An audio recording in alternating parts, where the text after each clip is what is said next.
What's going on, family? Welcome back to the Wake Up Winning YouTube channel. I know it's been a minute since we posted here, but this was a huge reason for us to post today because there's a big drop that the world is talking about. Kendrick Lamar has released his next studio album, Mr. Morale and the Big Stepper, and frankly, the world wasn't ready. This is Kendrick Lamar's dopest and one of his most creative albums of all time. So I thought with the world having a full weekend to have listened to this album about 2, 3, 4, maybe even 5 times like myself, it'd be cool to see how this ranks up with all of his other albums and see which one is the best. But before we get started here, why don't you go ahead and like, subscribe, hit the notification bell, and share with a friend. We have so many incredible things coming up, and we want you guys to be a part of it. So ready?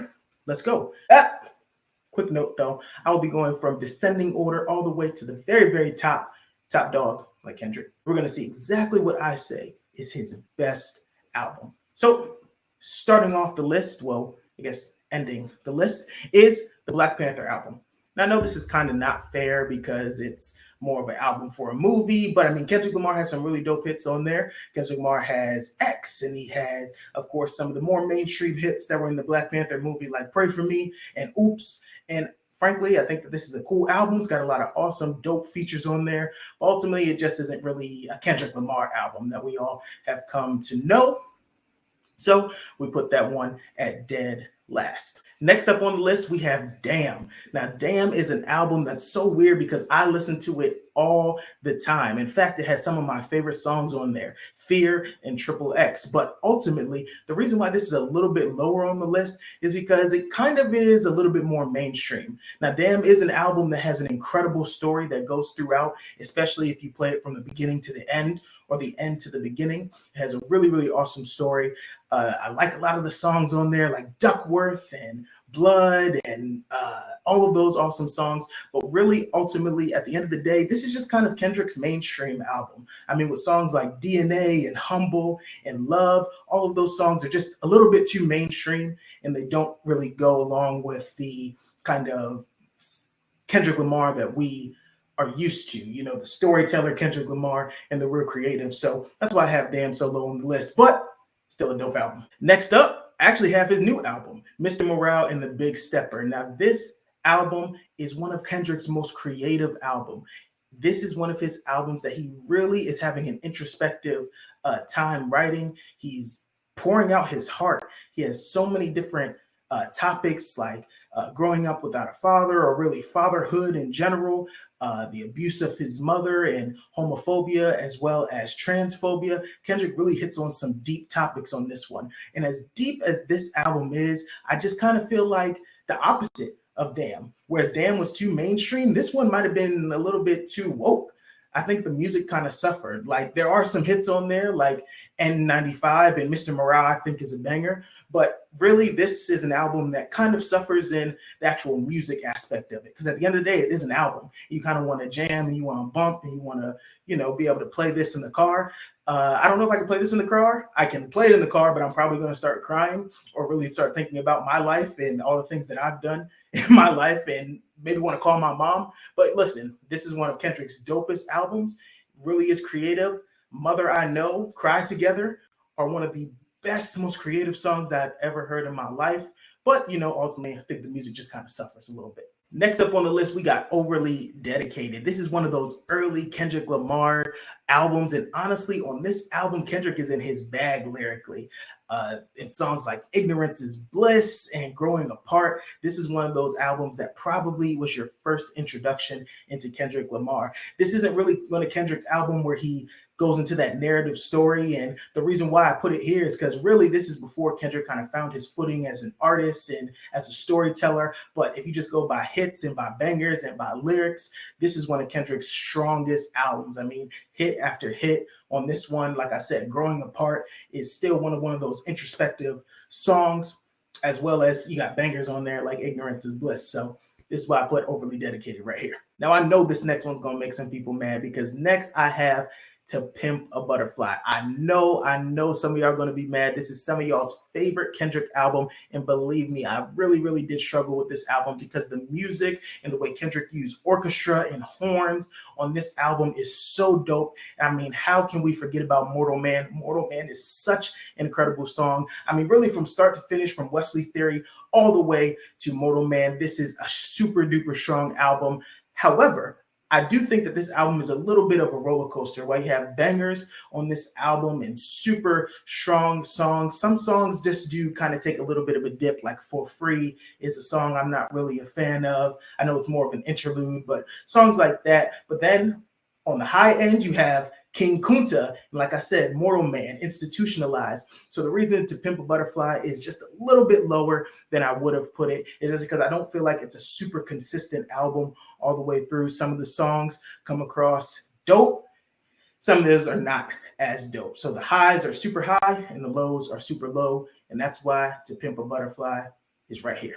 Now we get into our top three. Coming in at number 3, we have Section 80. I know I said over before that Overly Dedicated is probably the album that first introduced you to Kendrick Lamar. This is an album that has a soft spot into my heart because this is actually the first album that introduced me to Kendrick Lamar. I mean, I have listened to this album front and back time and time again. And I know I've been saying it a lot, but Kendrick was truly in his bag for this album. ADHD, Cushion Corinthians, all the other dope songs on here. Rigor Mortis.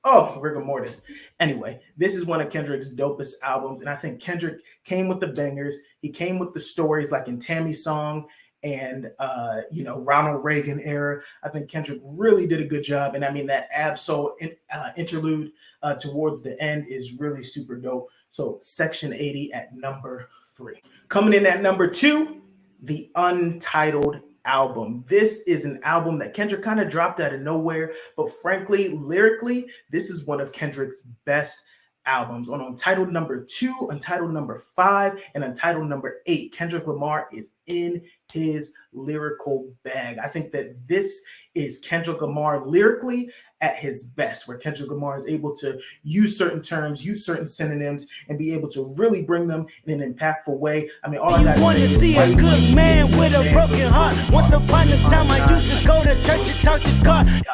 That is one of Kendrick Lamar's hottest, dopest, deepest songs and albums and lyrics. So that's why I have Untitled at number 2.